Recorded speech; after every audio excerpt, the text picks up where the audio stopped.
ওয়াকফ সম্পত্তি তৃণমূলের নেতারা লুট করে খাচ্ছে।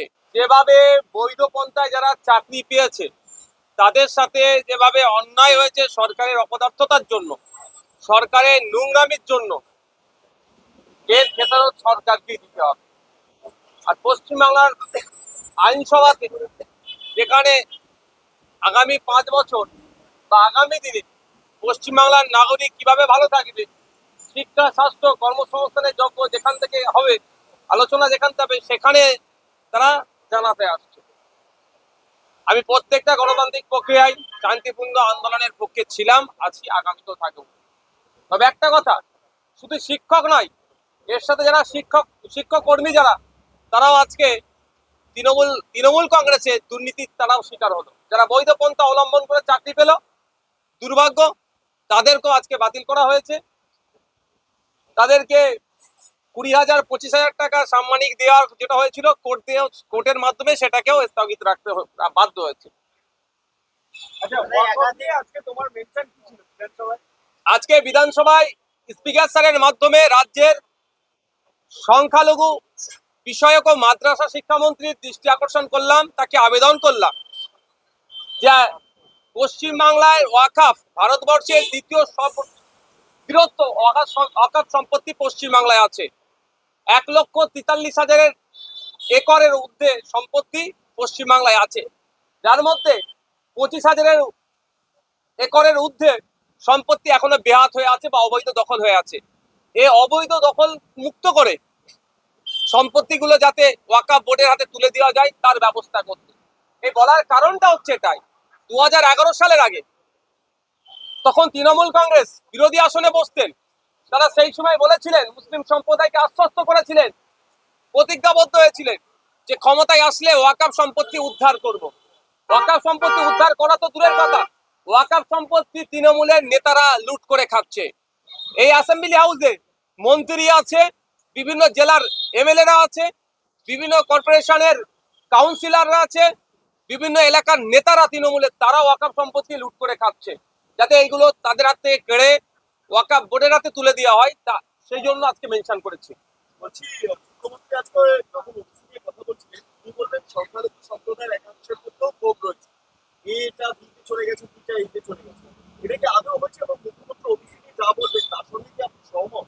দেখুন, ঠিক যেভাবে মোদিজি অর্থাৎ কেন্দ্রের বিজেপি সরকার ওয়াকফ সংশোধনী আইন 2025 নিয়ে এসে মুসলমানদের উপকার করার স্বপ্ন দেখাচ্ছেন, উপকারের নামে অপকার হয়েছে, ঠিক একইভাবে নতুন ওবিসি এ, ওবিসি বি রিজার্ভেশনের নামে মুসলমানদের অতটাই উপকার করেছে যতটা উপকার মোদিজি ওয়াকফ অ্যামেন্ডমেন্ট অ্যাক্ট নিয়ে এসে করেছে। এই রিজার্ভেশনের নামে মুসলিমদেরকে সম্পূর্ণরূপে যারা আর্থিকভাবে দুর্বল তাদেরকে আরো ক্রমশ ঠেলে দেওয়া হয়েছে। কারণ ওবিসি এতে এতদিন শেরশাহওয়াদিয়ারা ছিলেন, এখন সেটাকে ওবিসি বিতে পাঠানো হয়েছে, মানে এটা হচপচ করা হয়েছে। আমার মনে হয় কমিশনে যারা ছিলেন মুখ্যমন্ত্রীকে বাইপাস করে বা ভুল বুঝিয়ে এই ধরনের লিস্ট মুখ্যমন্ত্রীর হাতে তুলে দিয়েছে, তার মাধ্যমে অ্যাসেম্বলি যে রিপোর্টটা পেশ করেছে এটা অনেক হচপচ, অনেক বিতর্ক আছে। যদি এই বিতর্ক না ঠিক হয় তাহলে কিন্তু এর বিরুদ্ধে যারা এই রিজার্ভেশনের মধ্যে পড়ছেন বা যারা ডেপ্রাইভ হয়েছে তারা ঐক্যবদ্ধভাবে আন্দোলন শুরু করবে। সেই আন্দোলনের ভয় পেয়ে হয়তো আজ তিনি বুঝতে পেরেছেন, সেই আজকে কিছুটা হলেও প্রশমিত করার জন্য আজকে তিনি বকলমে স্বীকার করে নিলেন যে আমরা এটাকে নিয়ে সংশোধন করব, বা এই ধরনের তিনি একটা শব্দ প্রয়োগ করেছিলেন। মিসগাইড করেছে, বাইপাস করেছে, ওরে বাবা, তার প্রমাণ তো এটাই বললেন আজকে হাউসেতে। পশ্চিমবাংলার মুখ্যমন্ত্রী আমাদের সম্মানীয় চিফ মিনিস্টার এটা বললেন, এটা কমিশনের ব্যাপার, ওরা দেখে নেবে। তাহলে কমিশন যে লিস্ট তৈরি করে ওনার মাধ্যমে হাউসে প্লেস করলো, কমিশন কি ঘুমিয়ে তৈরি করেছে নাকি? কমিশনের যারা ছিলেন তারা যদি অ্যাবেল না হয়, ডিসেবল হয়, সেই পদে ছিল কেন? কমিশনে যারা থেকে এই লিস্ট তৈরি হয়েছে, আগামী দিনে তাদেরকেও ছাড়বো না, তাদের কাছে প্রশ্ন করব। যদিও আমি ওবিসি বির মধ্যে আসেনি, আমি জেনারেল ক্যাটাগরিতে আসছি, তারপরেও বলছি প্রকৃত যারা আর্থসামাজিক ভাবে পিছিয়ে, যারা এ ক্যাটাগরিতে ছিল তাদেরকে ঠেলে বি ক্যাটাগরিতে পাঠানো হয়েছে। বি থেকে এতে আসতে পারে, তাতে আমি বিতর্কে আমি জড়াবো না, কিন্তু এতে যারা ছিল তারা কি এখন আর্থসামাজিক ভাবে তারা লেভেলে পৌঁছে গিয়েছে? সে পৌঁছায়নি। তাদেরকে ঠেলে দেওয়া হলো কেন? কারা করেছে এটা? তাদের কাছ থেকে কিন্তু আগামী দিনে আমরা জবাব নেব। বিষয়টা নিয়ে কি আদালতে যাবেন? মানে মামলা তো চলছে সুপ্রিম কোর্টে, মুখ্যমন্ত্রীও বললেন। আলোচনা চলছে, যে সমস্ত জনগোষ্ঠীর সাথে এগুলো ডিপ্রাইভ হয়েছে তাদের প্রতিনিধির সাথে কথা বলছি, আরো বিস্তারিত আমরা জানছি।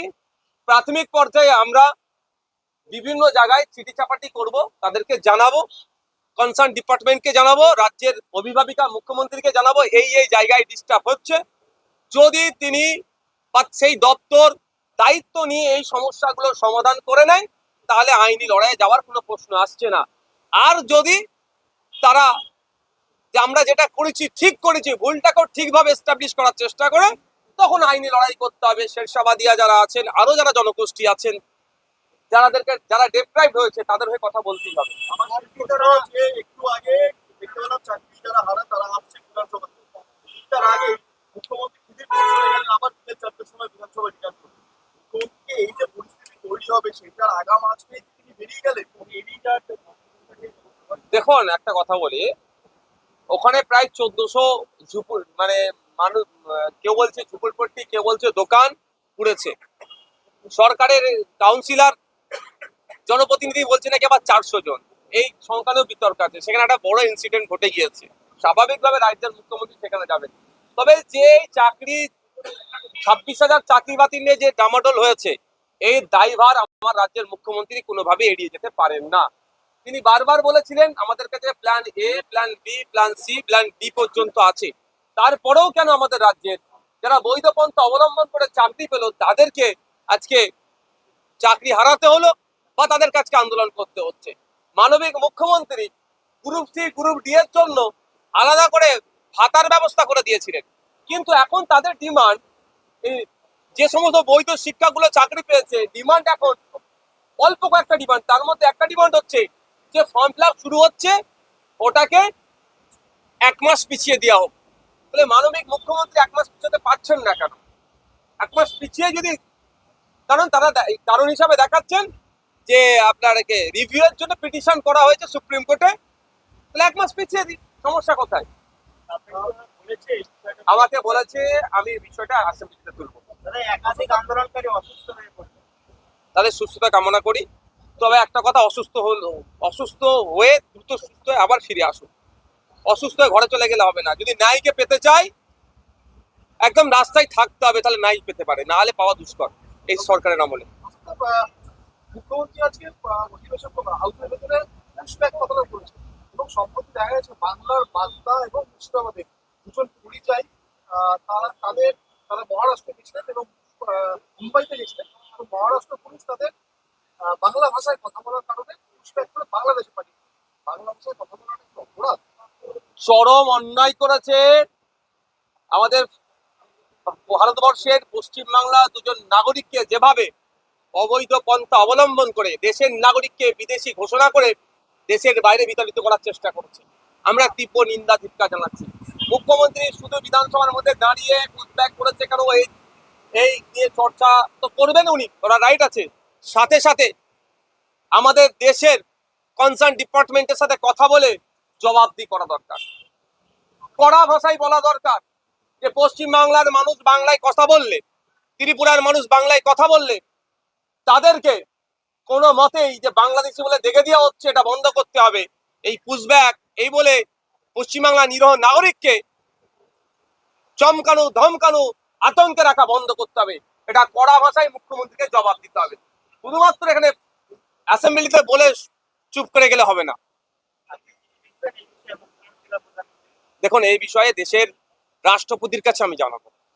অলরেডি প্রিপারেশন চলছে যে এই ধরনের ঘটনা ঘটছে, বাংলা ভাষায় যারা কথা বলছে বিভিন্ন রাজ্যে তাদেরকে বাংলাদেশি বলে দমন পীড়ন হচ্ছে। কদিন আগে দেখছিলাম সেই সমস্ত স্টেটের পুলিশ তাদেরকে ডিস্টার্ব করছে, কোনো জায়গায় মারধরের শিকার হচ্ছে, এখন আবার দেখছি পুশব্যাক করা হচ্ছে।